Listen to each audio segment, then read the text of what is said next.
Hi everyone, it's Jill. Look at my fancy new shirt. Andrea got it for me for my birthday.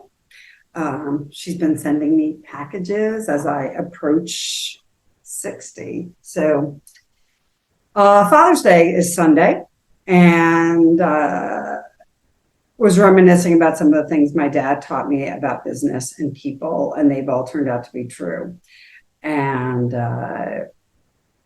one of the last conversations I had with him when he was sick, I'm sitting at his house and I'm talking about work. I started this company with Andrea and we were really just over our first year.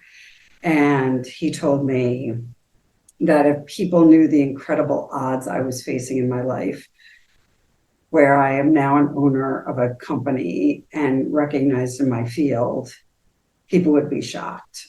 And um, yeah, so to all you dads, happy Father's Day. To my dad, wherever he is, and it's in heaven. Uh, that conversation really changed how I looked at myself and how I looked at our work. And good times. Okay. So Andrea sends me this email, but the subject line says, don't read these until you are taping. So I don't know what these are. And I'm a little worried because when I called her to tell her I was doing these, she started laughing, like a maniacal laugh, like not just like, ha ha ha, you're going to find it so funny. So I'm a little worried. Here's the paper. All right. Best not to read in advance. LOL. Doesn't that seem wrong? Okay. Recently,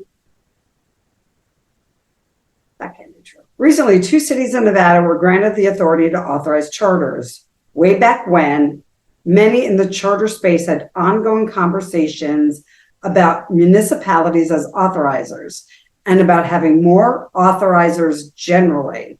Weigh in on cities being authorizers, yay or nay, and please discuss. Well, it's really hard. I didn't read it and I couldn't really think about it. So if I go off the top of my head, I think if you live in a progressive city that acknowledges the district traditional schools are not working in the way they're supposed to, then hell yeah, charter those schools.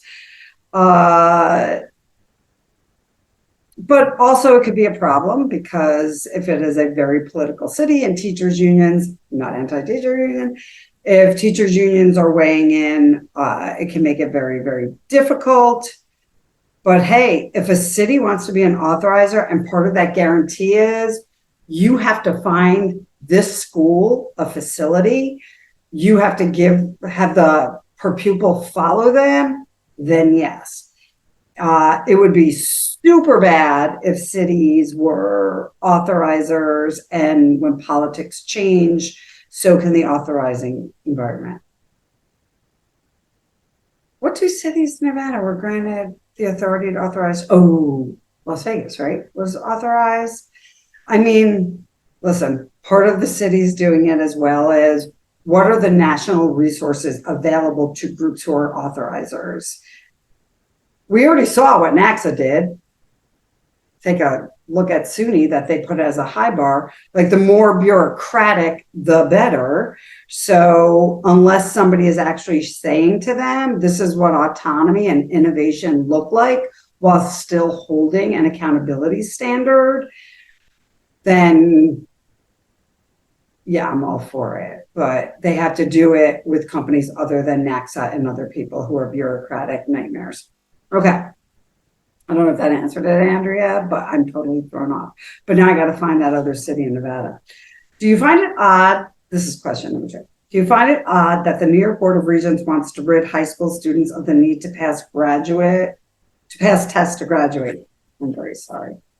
Do you find it odd that the New York Board of Regents wants to rid high school students of the need to pass tests to graduate? Yet they insist on making teacher candidates take lots of classes and assessments that some argue have zero connection to the real world.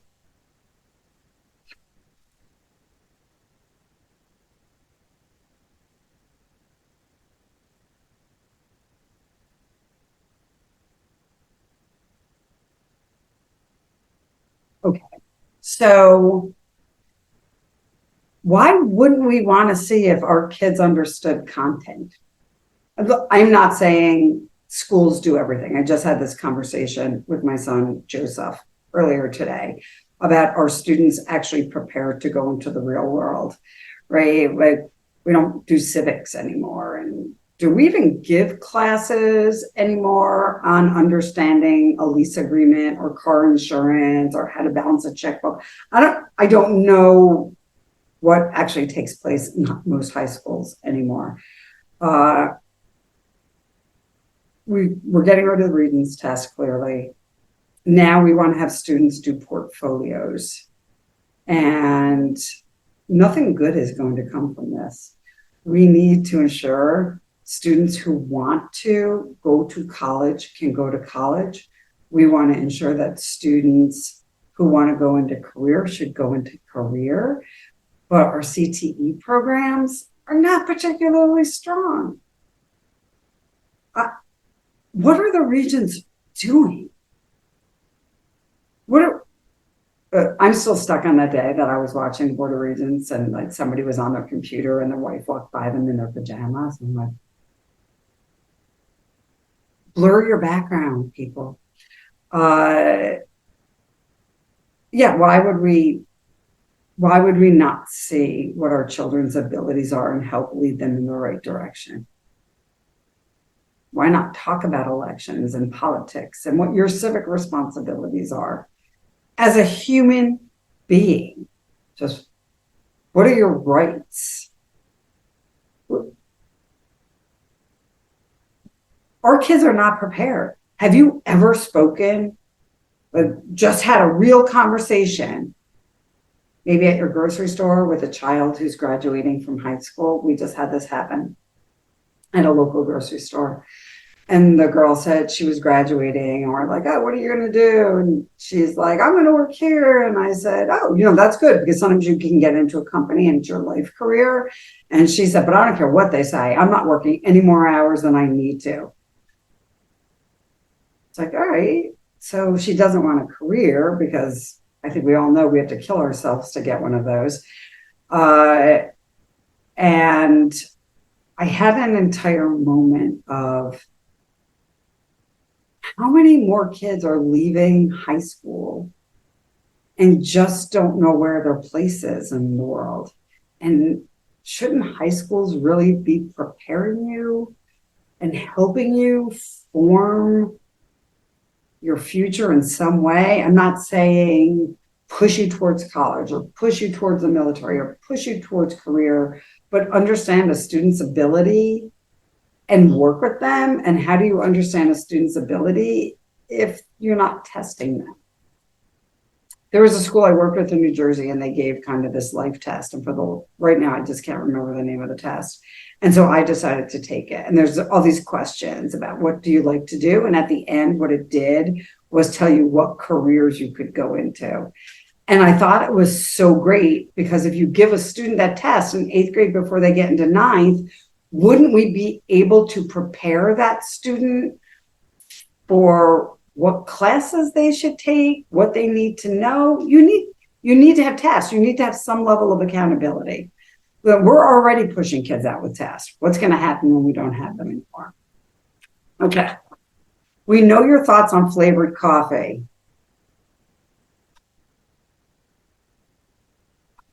Effing hate flavored coffee. It's not coffee. Drink a cup. Coffee. Want to know what it tastes like? Coffee. It's so good. Now, please share your reaction to cinnamon raisin bagels. I hate cinnamon raisin bagel. Don't put fruit with my carbs. There's absolutely zero reason. Andrea, that's the strangest question you've ever asked me. Did you know that I don't eat cinnamon raisin bagels? But you know what I do eat? I like plain bagels. Katz's Deli has the best bagels, followed by Costco. Plain bagel, toasted with cream cheese and green olive topping up. It's so yummy. That's like my go-to snack when, I let myself eat that level of carbs and cream cheese. Cinnamon raisin bagels are the worst. Go ahead, fight me. I don't care. They suck. Okay. Why would we get rid of tests? I don't think I answered those questions very well, but that last question is hilarious. Okay. So, we are catching up with a lot of our charter school friends at the end of the year. And thank you. You guys are hilarious. And I love you all so, so much. Thank you for your invitations to events and graduations. And I adore you. I adore all of you. Okay. So a bunch of people want to give me feedback on renewal that happened. And the first thing is somebody asked me if I saw SUNY's latest renewal video for schools coming up for renewal. And, no, why would we be invited to that, even though they know we work with their schools? So a school told us that SUNY is going to ask for a strategic plan. I was unaware that strategic plans were in the Charter Schools Act of 1998 and then amended. Oh, I know why. I don't remember that because it doesn't exist. Why are you putting more shit on your schools? Your processes are ridiculous. How much more stuff are you going to ask for? How much more stuff? You guys don't read it. I know for a fact, and I can't tell how, can't tell you how, that you don't read crap you get. Just another document, because strategic plans should change based on priorities. So I could hand anyone a strategic plan. I don't have to go to school. I can have a 40-minute conversation with you, say, here's your priorities, write up a plan and hand it to you. Except for priorities change, therefore your plan changes, and it should, right? Like it should change. Your priorities change. Oh, we have a facility for our incubation year. Well, we're going to have an incubation space in our strategic plan. Oh, miraculously, we got a location. Oh, look, we're going to go, right? We're going to go into this building. So you're constantly updating that plan. Or school's going to be expected every time they update it to give it to SUNY. It's how much more stuff are you going to put on schools? How much? Like, give us a heads up. Tell us, because this is crap, and we're going to call it as crap. It's not in the law for a strategic plan. Actually, 90% of your application is in the law.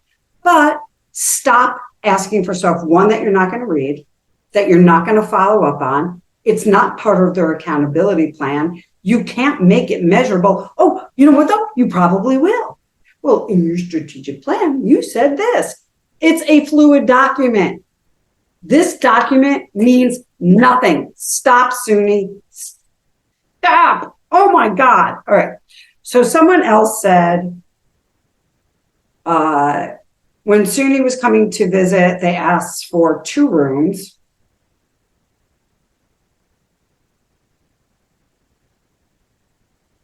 Schools have facility issues, and you're coming with staff and asking them to give you space, ready, that they normally use during the day. They can't say no to you. Well, they can. They won't. And you know they won't. I'm not saying that you don't need some space, but why not say to the schools, let us know what classrooms are empty when, and ask if you can schedule meetings in those classrooms. You don't need 2 rooms. You are wasting time, energy, and money. Knock it off. SUNY asked for rooms with plugs.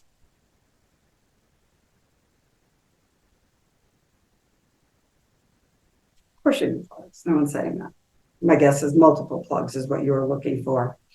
So because I travel very often and I have multiple things to plug in, I appreciate the need for electricity when I work. I totally appreciate it. I have found myself standing in empty classrooms charging my phone after being at a school for 6 hours, 7 hours. Except for in my book bag, I carry a surge protector. It's this long, has 6 plugs in it. I plug my shit into my own stuff. Because why should I inconvenience a school? A long time ago, SUNY used to ask for menus. And the last straw for me was when they asked a school in Albany, when they're located in Albany, for menus. Hasn't happened in a long time. But I made the school write back and say, you are all from Albany. You know where you can go eat. So how ridiculous is it that not only do you want space when you know at the majority of your schools, space is a luxury. Why don't you take the time and step back and say, how can we best work with schools? Is there a place in the auditorium that won't be used? Is there a space in the cafeteria? You don't have to have a closed door thing. Transparency is king. Why would you ask somebody if you're worried about somebody else hearing the question? You're not getting your space. Schools have to start pushing back.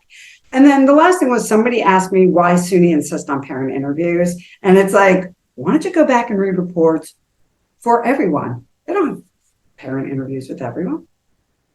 It's an out of touch ask. So the first part of that is a lot of parents can't make it to the school for interviews. They simply can't. It's not that they are not participating in their child's education, but somebody tell me the number of times a parent was interviewed in the last 25 years in the charter school movement. Give me a number. One number. Give me a number of how many times a parent was interviewed and it changed the renewal outcome. Oh, did you answer 0? It's ridiculous. The level of bureaucracy is pure insanity. And you add that along to new applicants who are asked to withdraw, and you got to stop and wonder, does SUNY recognize that their processes and their bureaucracy does not lend itself to being a community authorizer? Do you? As I read this stuff, it's the end of the year. People are talking. Well, we won't have to go through it again for another 5 years. I'm telling schools this. Any authorizer, doesn't have to be SUNY, it can be SED, it can be, quite frankly, anyone. If they ask you for things that upset your daily routines, say no. Tell them what you are willing to do.